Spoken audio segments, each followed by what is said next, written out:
Hello and welcome to VistaTalks, interesting discussions with interesting people from all around the world. I'm your host for today, María Roa, and I am delighted to be joined by Anne-Marie Colliander Lind. Anne-Marie is a recognized force in the global language industry landscape. She has spent almost 30 years helping multinational organizations solve their language issues, serving in executive sales and management positions and leading service technology and market research companies. Anne-Marie is the CEO of Inkrease, a management consulting company based in Sweden that assists companies in their growth and development strategies. She's a sought-after speaker and is engaged as the marketing director of LocWorld. She's also the co-organizer of the Nordic Translation and Interpretation Forum and the president of the Swedish Association of Translation Companies, which I could try to pronounce. I tried before, but I'm not going to go for it. It's too complicated. So I really have no idea how to do it. Anne-Marie, you need to give me your secret, how you are into so many things. You are very, very welcome to the show today. Well, thank you very much, Maria. I'm so excited to be here. And yeah, thanks for having me. No, it is great having you. Thank you for being here. First of all, I would like to ask you, you're helping at many localization events, including the big one, LocWorld. What is it that attracted you to start working in this industry? How did everything start for you? Well, actually, by education, I'm a building engineer and a real estate broker. Mm-hmm. So I had no linguistic background at all when I accidentally slipped into this industry in 1990. So it's actually more than 30 years. I have to update my bio. But, and I was very, I didn't even know, as many people outside of our industry, that there is an industry that is called translation or interpretation or localization industries. For many, they just draw a blank when you say what you do. But I was lucky enough to get engaged as a project manager at the time, the biggest translation company in Stockholm, where I stayed for 5 years. And why go back when you have once entered this lovely industry with all these amazing people that you meet? And I've always had a passion for language and traveling. So it was sort of, I probably should have started another educational career if I could change, but no need to. I ended up in the best industry there is. I think you're right. And I think it's funny what you say, that everyone thinks all these like translation industry blends, because they really don't know, right? They don't know the differences between translation, localization. They think that it's all the same. Indeed. And why should they? I mean, if you are, I don't know, a brain surgeon, or if you are the national architect, or if you're something else, I mean, translation, we have to face it. It's just something that happens there in the background, and you don't have to pay attention unless something goes really, really wrong. So yeah, which means we do our work really, really well, I guess. I'd say so, definitely. Yeah. So what do you think is the future of the localization industry? What are some of the changes you see on the horizon, and what are the next steps people in the industry and in business should be thinking about? Well, definitely, there is a lot of things changing very rapidly right now. I was listening into a conversation yesterday where one of the panelists said that, you know, it used to be that you had a year or two to prepare for a bigger change. Now you go to sleep and the next morning you wake up and there is something new that you need to know about. Yes. And there is no difference in our industry. At the same time, I mean, we don't do translations, localizations today as we did it 30 plus years ago when I started, definitely not. But we didn't make shoes the same way either. So, I mean, all business, all verticals are evolving with the help of technology. So I think what specifically our industry needs to look out for is, of course, services that can take over. Either it's AI-driven services or it's low-cost market entrances into where you have your sweet spot. So I think always keep an eye on trends and try to be creative and see opportunities for added value services. I truly believe that we will see new types of language related services, not necessarily just transferring one text or one voice or one subtitle into many other languages, but multilingual services in general, in hospitals, in customer services. We see it already, but I see that the companies of our industry could probably, come in there and take part of that market share. So keeping an ear to the ground and always watch out for what is next, but not necessarily run on every ball, because then you are getting super tired and it probably will give up sooner or later. So being cautious, being patient, and follow the trends. 100%. And talking about trends, what do you think about online and social media that I know you're passionate about? Because after the pandemic, the world changed a lot and many companies found new markets through online selling and social media. So do you believe this fostered the growth of the localization industry as more organizations look to expand services and products online in new markets? I mean, is this something that we really need to look into? Well, I'm a little bit ambivalent right now when it comes to social media, because I think with everything that is happening behind the scenes, with the algorithms, with everything seems to be more and more streamlined. What used to be a feature in Twitter that everybody loved, it's now suddenly something that is in every different social media, and so on and so forth. So with this streamlining, I actually become less and less interested of it. I do believe, though, that it's still a very strong business opportunity if you do it right. It's just that you have to be very careful in choosing your audience, know who you're targeting, write, of course, as always, relevant content that sticks out, that people will engage with, but also to avoid the mistakes of having too close of a fan club. Because now with the algorithms working the way they are, if you always have the same candidates liking and commenting and engaging with your posts, that post will just be shown more and more times for exactly the same type of audience.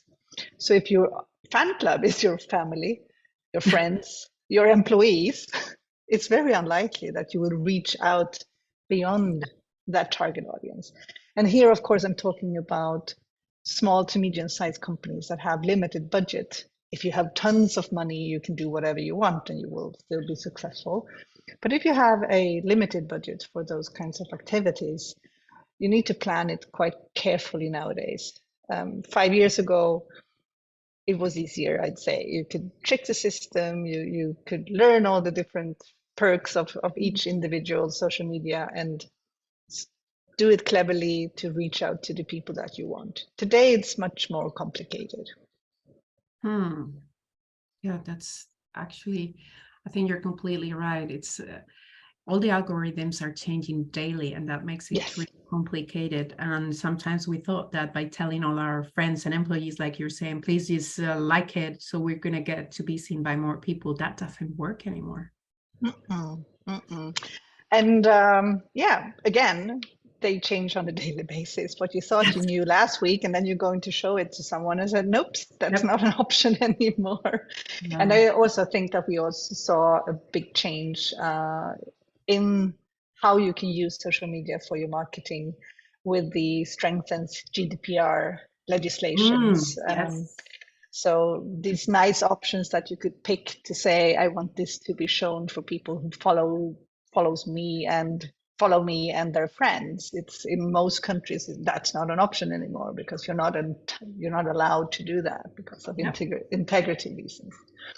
So what impact has digital transformation and moving more discussions online has on the typical sales processes for localization?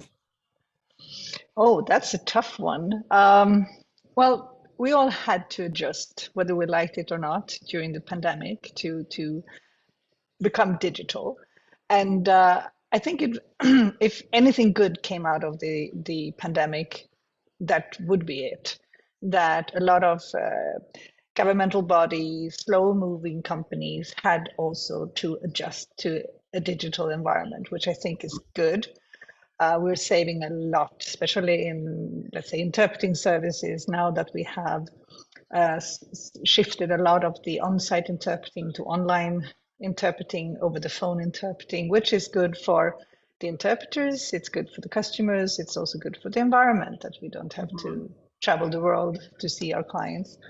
So it has changed a lot for the landscape, but specifically for sales, one of the challenges is, of course, that it's difficult to cut through the technical filter. It's I experienced that the sales cycle are longer because it's more difficult to read body language and see these subtle signs of improvement. Improvement if you are in a negotiation situation.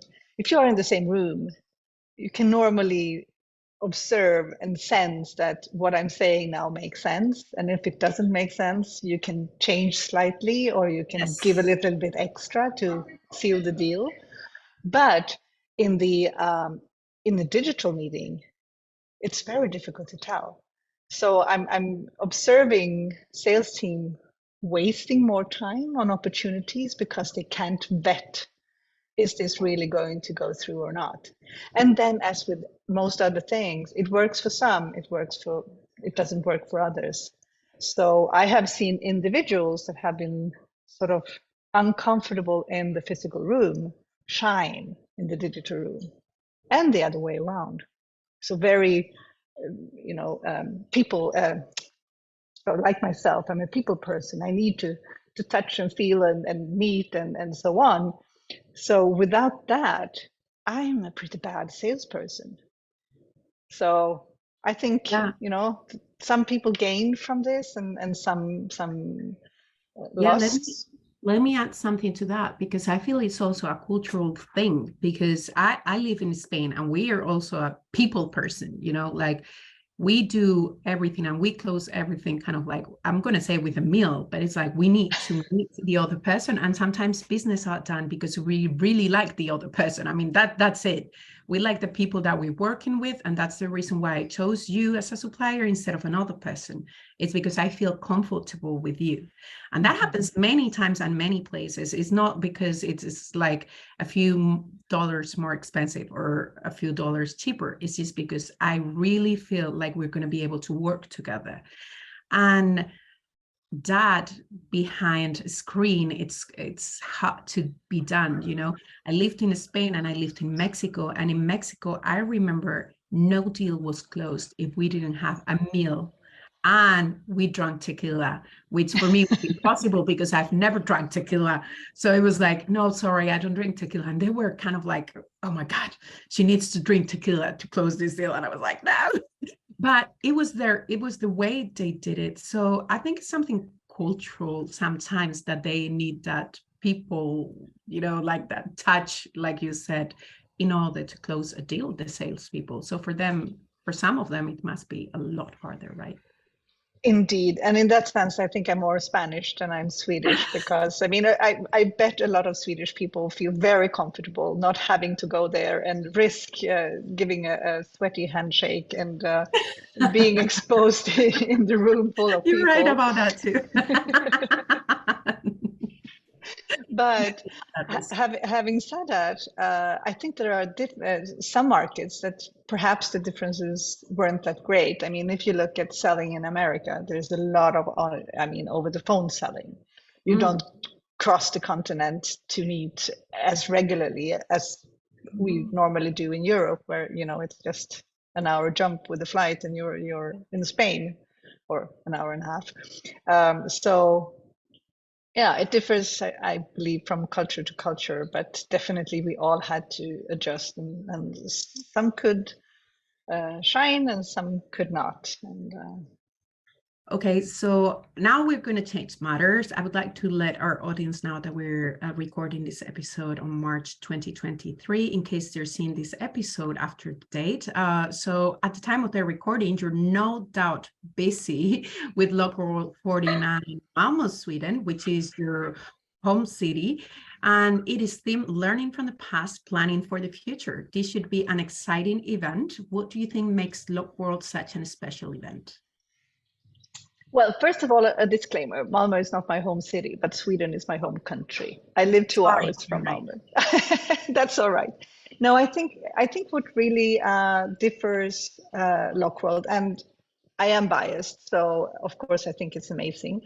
But I think what really differs is that we have a very high percentage of end clients. So typically we have members of localization teams from the buyer side attending mostly, well, of course, to meet vendors and to network, but also to acquire knowledge and information. So we have very in-depth sessions on a variety of topics that are relevant for the end client side. We are also very keen always to have a number of case studies and best practices from the buyer side, which I think is important because most of, or many localization managers can be a one-woman or one-man show in their companies, and they don't really have a lot of people to benchmark ideas and so on. So offering them a platform where they can meet their industry peers and learn from each other, I think that's really a nice thing. I know many other conferences have content like that as well, but I do think that the highest percentage of end clients are visiting LocWorld. And it's also different in another perspective, and that is that it's not association driven. I mean, this is a business conference. LocWorld does not do anything else than run a conference. Nowadays, biannually, but before COVID, we had actually 3 events per year, one in Asia, one in Europe, and one in North America. So it's a very international conference, and it's a business conference. So everyone knows why we're there, and it's not driven by members for the members and associated with something else in the background.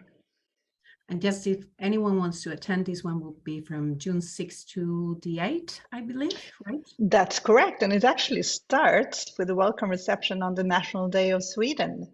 So that's, yeah, there's a good reason to come to the conference for the content, of course, but also because of the wonderful city of Malmö.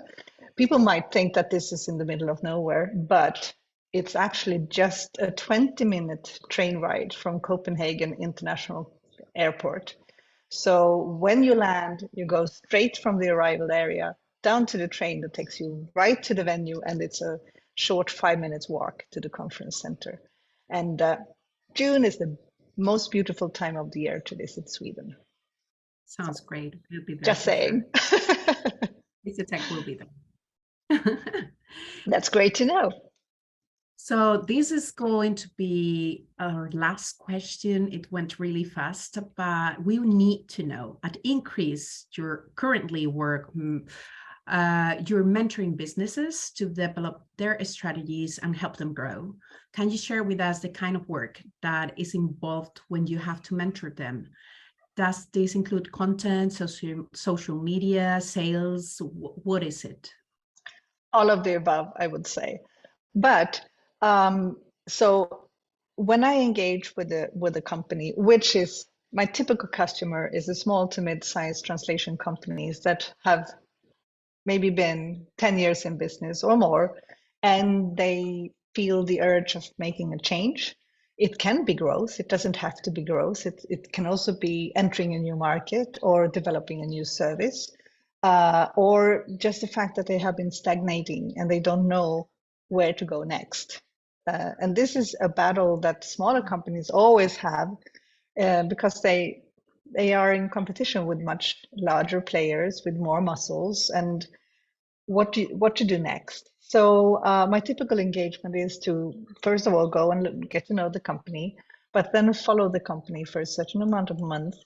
And here I typically work with the owner or the CEO, or if there's more people in the management team, together with the management team, So in weekly or bi-weekly calls, we discuss the challenges the company have, and I'm sort of making them accountable that they are actually proceeding. I'm not going to solve the problems for them. In the assessment workshop we do first, we come up with a long list of action items, and then I make them accountable to actually, move forward. Because most of these company owners are quite alone and don't necessarily have a professional management network that they can bounce ideas with. So that's basically what I do.